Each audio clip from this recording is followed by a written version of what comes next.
Welcome to the FemiNinja Project. I am your host, Cheryl I Love, middle-aged ninja hiding in plain sight, dedicated to restoring human dignity one person at a time and helping you unleash your personal power.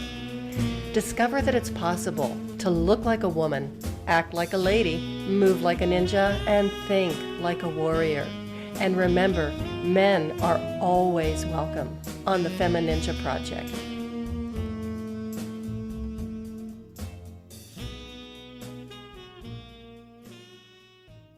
Hello and welcome to another episode of the FemiNinja Project. Here we are. It is the beginning of a new year, and none of us, I don't think, are very upset or sad to say goodbye to 2020.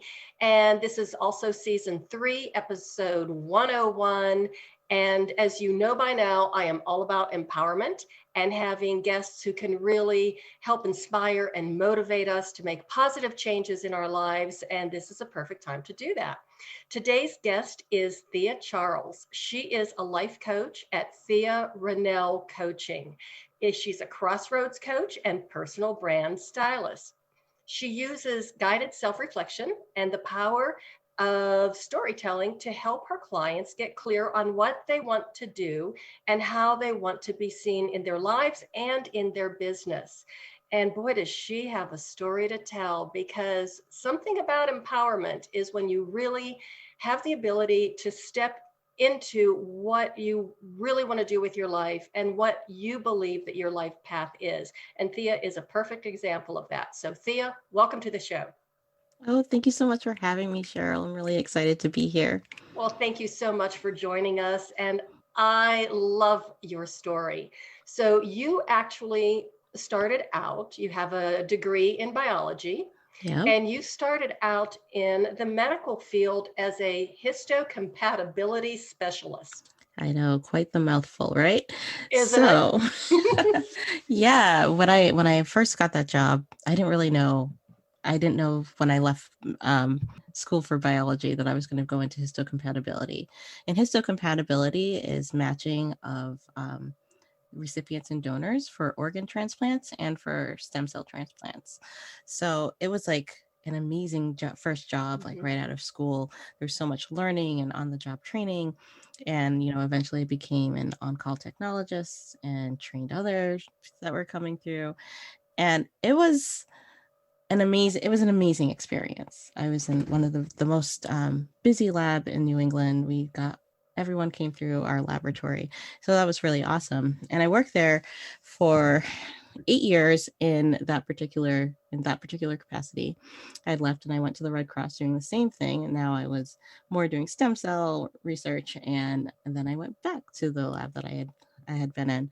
And when I went back there, I came back not as a tech, but as their compliance officer. So I was in charge of all the regulatory compliance, training, SOPs.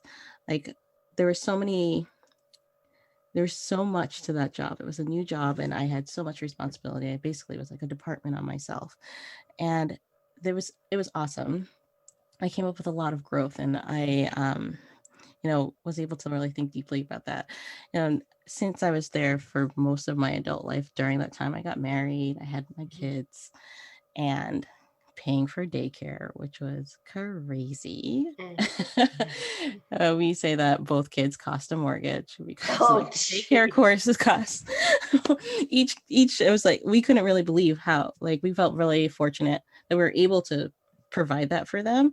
But at the end of the day, it was like, I think we spent everything on taking care of the kids. And even though we had really great jobs, it just didn't feel like enough. So I had this idea like, oh, we should do something else.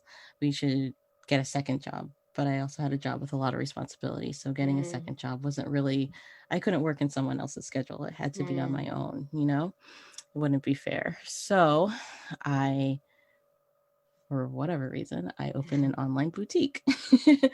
And, it was one of those things that I started it, and my husband and I was nervous, of course. And, we just decided, well, we don't really have the option to fail here. We're going to open it. We're not going to think about what plan B will be if it doesn't work. Let's focus on the positive. Like, what could happen if we put ourselves into this. Okay, And I have to ask a question. So, sure, did you start the online boutique after you quit your job or before? I was still doing it. I was doing it in Oh, okay. conjunction. Yes. Okay. Yeah. So I was still working at the laboratory and doing this boutique. And it took a lot of time, but it was really awesome because it took into account a lot of my creativity. Like I like clothes, and it was just like it was a nice way of meeting people in the community. And I started learning even more about myself and knowing that when people were coming to this boutique, they weren't necessarily coming because they wanted new clothes. Some people, it was, it's small, it's just me. So it became like talking about how they wanted to be seen, if maybe their bodies have changed because they just had a kid or they've lost weight or gained weight, and not knowing how, feeling, coming in being like, well, what should I look like as a mom? Like, well, it's not about what you should look like. How do you want to look? How do you want to feel? And when people came out of dressing rooms, they'd ask, Steve, what do you think? And I'd be like, well, how do you feel? And I realized even in myself, like, even my thought processes were a little bit different in how I was expressing myself and what I wanted. And when my oldest went into kindergarten,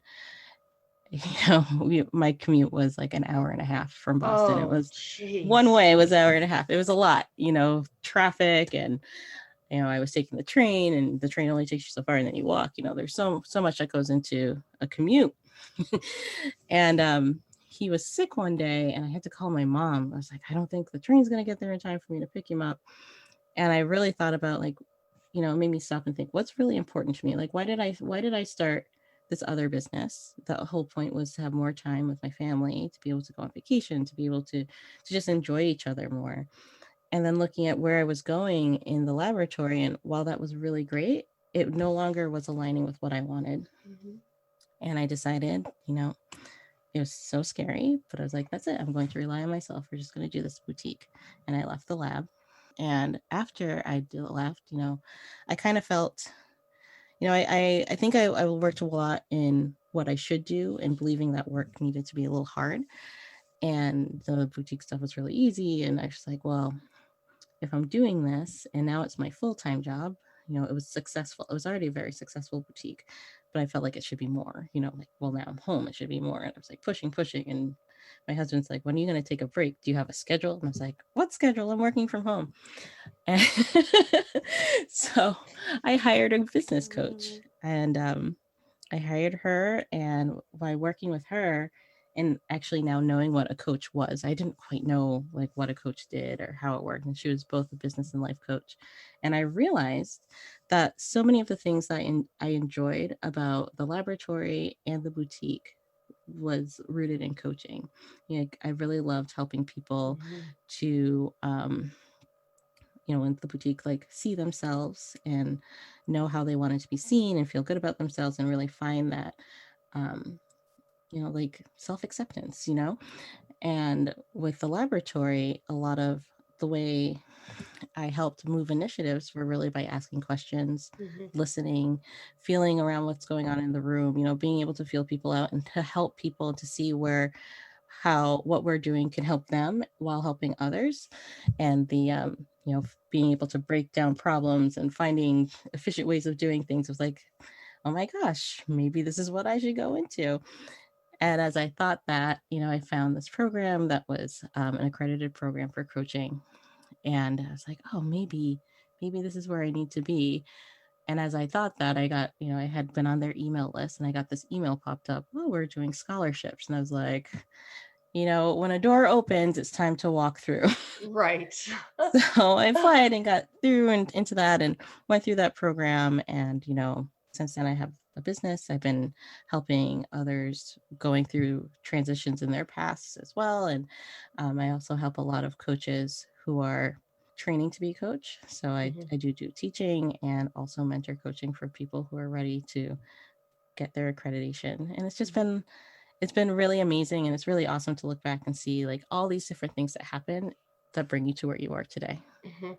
One of the things that you were talking about being terrified or really scared of quitting your job and doing that, and there was a quote that I saw on your website, I think it was on your website, that you choose faith rather than fear.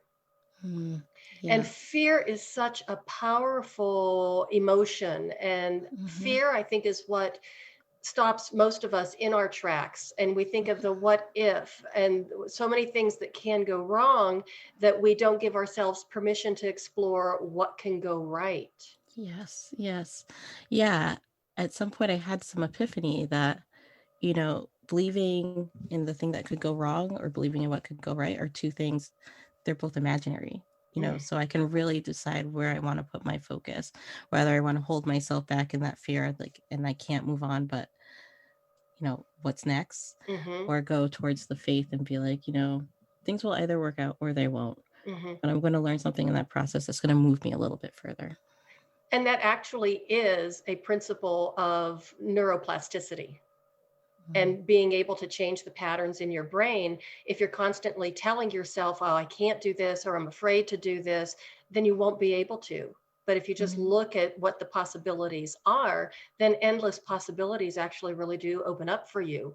And that's mhm. basically what you did for yourself. And I have another question about, Sure.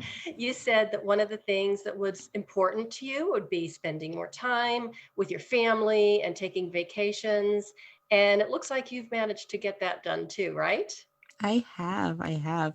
The first one, it's funny. The first one is when I had, and we've gone on vacation before, but Right. this was like a spontaneous, we're just going, we have a weekend off, let's go. We went to DC. This was when I was working in the clothing business, and it was like this hot, it was so hot outside.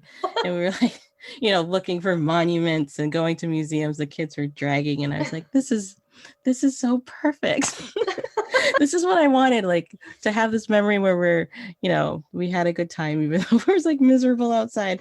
But like those memories that you have from being a kid where you've gone Mm-hmm. on those car trips and you're like, oh my gosh. But it was like the best time when you look back. And that was when I was like really getting into my groove. Like anything is possible. Mm-hmm. Anything is possible if you really put your mind to it. Well, I saw another vacation that you took on your blog. I saw Oh, that. It was a beautiful picture, somewhere very tropical. oh, And you were talking about feeling blessed because there you were in New England, freezing to death and shoveling snow, and remembering being in that very beautiful tropical paradise.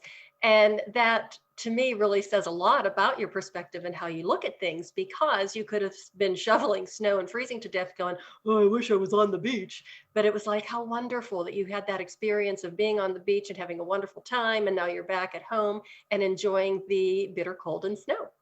yeah, I think a lot of things that go on your perspectives. I think the post you were talking about, I remember being out there and be like, man, and I was like, you know what? This body is helping me to shovel. If I didn't have my health, I couldn't do it. There's Mm-hmm. so many things that you can turn around and be thankful. And yeah, my family is from Barbados, and Oh, I have a lot of family in Barbados, like my grandmother and my aunt and uncle, like a lot of my closest family is there. And even thinking about like going through our pandemic and quarantine time, and it feels like I don't know when I'm going to get back there again, all that mm, type of stuff. But at the end of the day, I also feel like we got a lot closer because now we jump on Zoom, like there's like a silver lining to it where we mm-hmm, do feel like a closer unit even though we're further away. mm-hmm.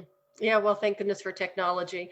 Mm-hmm. How in the world did you go from Barbados to Massachusetts? To Massachusetts. Well, I was born in Massachusetts, Oh, so okay. Oh, I've okay. been here. My mom came here when she was about 10, and my dad in his 20s. They actually met in the States and Okay. had to be from the same country. Yeah.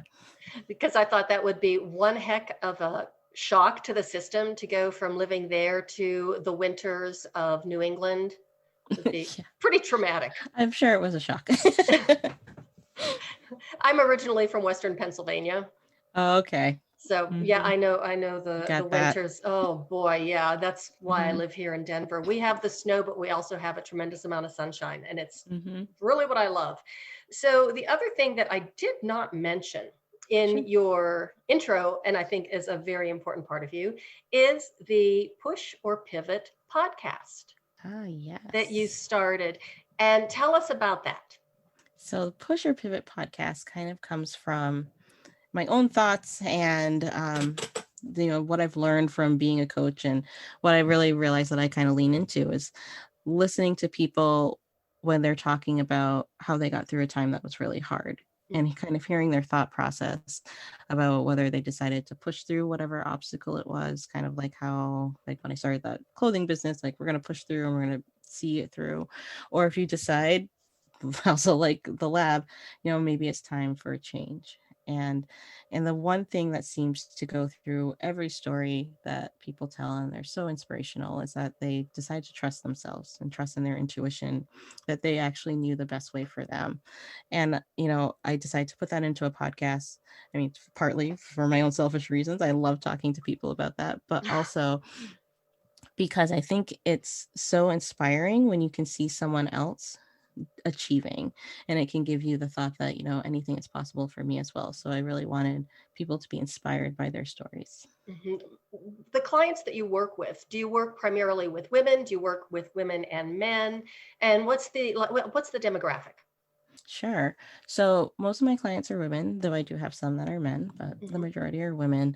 They're usually between the ages of 35 and mid 40s. And they're discovering things about themselves. They're either deciding I'm taking charge of my finances, or they're making that career change or starting a new business. And some even just kind of like, I just want to feel more confident. And what it really comes down to while working with me, we talk it out, ask questions. I like to get really curious, just like how you are with me right now. And then helping them figure out what goal they have, and kind of finding that big picture, simplifying it, and then coming up with some easy steps that they are creating for themselves. You help that person to create their steps.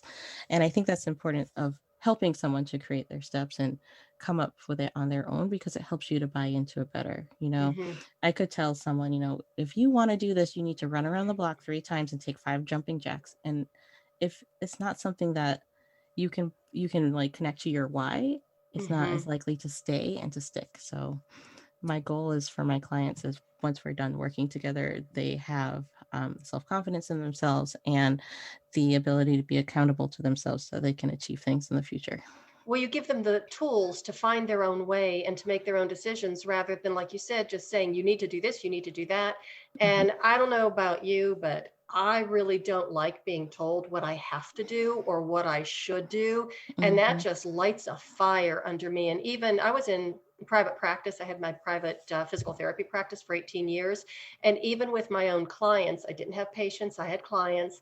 And I told them, I am not going to fix you. I will give you the tools to fix yourself. And I am never going to lecture you, because that's just so disrespectful and dehumanizing in a way. So yeah, it basically gives people their personal authority back, and to be able to make decisions. Yeah. It's kind of like if you have a child, that you don't tell them they can't do something. You want to see the best in them, and then to put that for yourself, like, why would you tell yourself I can't? It's like really loving yourself just the same way that you would love someone else and say, you can do whatever you want. You the skies are the limit. But sometimes we limit ourselves, and I just need someone to put a spotlight on that. Like, you're limiting yourself. Because that's really hard to do. That self-love is really tough. And I think it's much harder for women for some reason than it is for men. And it's one of those things that you just have to work on. Yeah. Practice. That's really what, just like if you're learning math facts, it's practice. And sometimes it's flexing these muscles over again, and being open to letting someone in to help you to see what you can't see. I mean, it's the same way that professional athletes have coaches. Like, the best basketball player in the world does not need someone to tell him how to shoot a free throw. However, someone else that maybe is really good at watching the game might notice, every time you do that, you kind of drag your arm. I have no idea about basketball, but, but, someone might be able to notice something about their technique that they can't see for themselves. That's something we do for each other a lot of times in martial arts, is when you're standing back and you're watching somebody else, especially if they're struggling with a technique, it's really easy to have that observation, that objectivity. And that even as a black belt, I can't feel in myself some of the mistakes that I'm making that is actually more self-sabotaging and taking away from my strength and my power. And you're absolutely right about the practicing part, because there was something else that I wanted to ask you about when it came down to practice. You are and I'm going to say it wrong, flautist? Oh, yes. Yes, flautist. That A works. flautist. Yes. How long have you played? Oh, goodness. It's not complicated. So I started when I was 9 when I first started playing the flute, and I played nearly through most of college, and I stopped for a while. College, I was really into the sciences, and I didn't have time, labs, blah, blah, blah. So I didn't play as much. And I actually came back to it last year because my sister was getting married, and she's like, can you play at my wedding? And I was like, it's been like maybe 20 years since I played somewhere like that. And I called my flute teacher from back in the day when I was in high school, and we worked together, and it was so nice to come back. And a lot of like things come back with practice, and it's, that was something that I used to do all the time. I practice.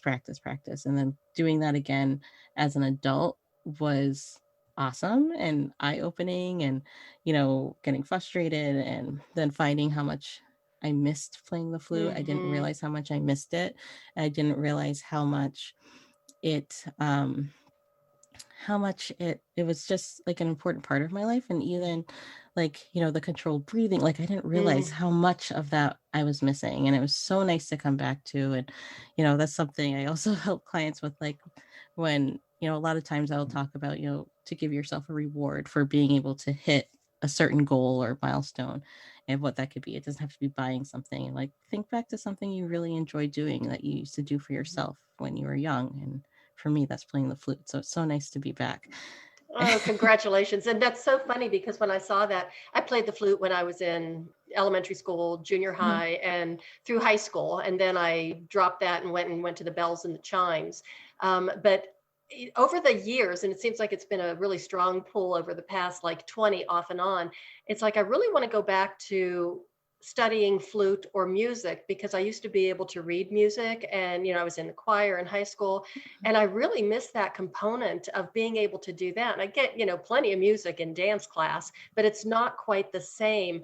And there is something, even though you said that you were so into the sciences and stuff when you were in college, but there's something about like mathematics and music that is just so intertwined. Yeah. It is interesting how that correlation. That's even the same for my kids. They're playing piano and they love math. Like it just came easy for them. And I think it's that, following a beat and counting, and there's a lot of math in there. Somebody told me that one time years ago when I was getting ready to take my GREs, and she was a dancer friend of mine who was also a musician. She was a violinist. And I told her about my math phobia and terrified, and I almost just gave up on going back to and getting my master's degree because I wouldn't be able to do it. And she coached me and she tutored me for a while. It was very, very sweet. And she was so excited. She would pull open her math books and geometry and stuff. She said, look, this is exactly like ballet. And I'm looking at and I'm going, I don't see it. But now, of course, with the physics background that I've had to take, I can see it and it's very clear. So sometimes when things are right in front of your face, you really can't see it very clearly. And you do need someone who is objective to be able to point that out, which is what you do with your clients. Yes, exactly. So just to get to know you a little bit more, I would love to hear about your kids. My kids. So I have Owen and Christopher. Owen is turning 10 in like soon. And then Christopher is 7. They're so fun. And their personalities are a little bit different. They're the best of friends. Chris will never go into peer pressure. I'm sure of that. He is a man who knows what he wants. And he is hilarious. He's hilarious, and he loves to hold on to a big word and then use it later and like shock adults. I think that's that's his goal. And Owen is just so sweet. He's a great friend. He's so patient and kind, and is so nice to his little brother. They're really just a joy to be around. Oh, that makes me so happy. And it makes me so happy that you have the time to be able to spend with them. So congratulations on making that, I guess, the life pivot. Yes. Yes, that was the pivot. Yeah. And, when I had left the laboratory, I was like, well, what are they going to think, later? Are they going to remember that I had a job? Like so many, like silly, but but yeah, this has been really nice to be able to like show them work. I mean, I think it really helps them when they started doing remote schooling. It wasn't something that they felt, oh my gosh, nobody at home knows how to like sit down and do something. So they've seen that modeled, and just being home in general, I think we just got a lot closer. We were already really a pretty tight family anyway, but now it's nice when they have like a screen break that someone comes over and gives you a hug, Oh, so you don't get it's that been in so school. sweet. You don't get that in school. It's really nice. But imagine what it would have been like if you were still working at the lab and trying to commute 3 hours a day. I think of that and like, at the time I didn't know, you don't know what you're working up towards. Like who would have guessed what 2020 would have been? Nobody would have. But that would have been really difficult for us, really hard if we were both, Al used to travel a lot. He's not now, obviously, but if I were going back and forth, like what would they be doing during the day? We'd have to find other accommodations, and everything's so up in the air that it's hard to. I mean, the schools didn't know what they were going to do either, so it'd be really hard to plan out. So I really, I think of all the parents out there that don't have this luxury that I have, and that people are making do, and it's a tough time, but I think that we're all going to grow in a different way coming out of this. I can see it in the kids. They're much more independent than they were before, and I really, I credit the school for that, and I credit them for really being in control of their own education. Oh, that's great. And there are really a lot of blessings that have come out of this past year of 2020, but I still am kind of happy to see it in the rearview mirror, I know. Yeah, not wanting to be negative, but it was full of learning experiences, and and I'm it was a long year. It was a tough year. It was, and on top of the pandemic and everything else, and the storm, when we had a lot of fires here too, in Colorado, and of course California, and then the storms. I mean, all over the South and the East Coast. Oh my gosh, it was just so frightening. Yeah, it was very long. Every time you turned around, it's like, that was only a month ago. Well, that's another thing. You kind of lose track of time. I was talking to a friend of mine yesterday, and I says, well, I don't know. I think it was a month ago, or maybe it was yesterday that this happened. I can't tell, because time is going, like it's flying by, but at the same time it's crawling. Yes. It's really crazy. Exactly. Yeah, I guess it's all relative, right? So tell people how they can find you, especially the podcast and your website. Yes. So my podcast is on all platforms. It's called Push or Pivot. You can find it at pusherpivot.com, and also on Instagram at pusherpivot. And we have episodes that come out on Wednesdays. Season 2 is just starting right now. So come on in and check us out. There are a lot of great interviews, and changing up a little bit for the season. So I'm excited about it. And then for coaching, you can either find me through pusherpivot.com or thearenel.com, which is TheaRenel.com. And I'm also on Instagram at Thea Renel Style. And your boutique is also listed on your website, so people can find your boutique on there too. Yes, they can. Okay, excellent. And do you have any words of wisdom or little tips or anything you'd like to close with for our listeners who are listening to this podcast and thinking about, where they're at in their life and they need a change, they need to either push or pivot or do something, find a different path? What would you suggest, besides contacting you, that they could do, just to do a little bit of maybe soul searching or something before they make that step? This is a great question. I think the first thing, if you're into journaling, journal it out. Write down things that you're thinking about.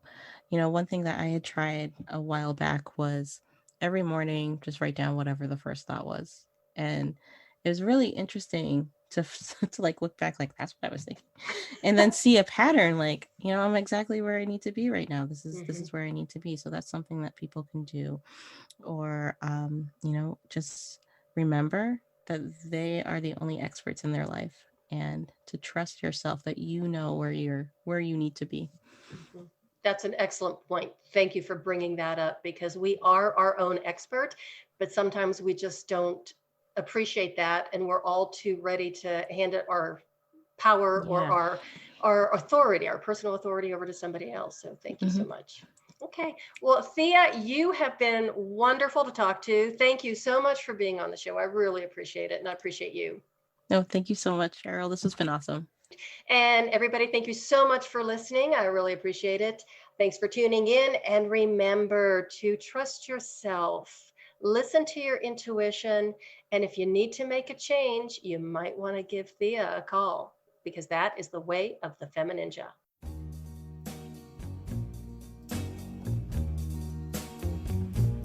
And that's a wrap on another episode of the FemiNinja Project.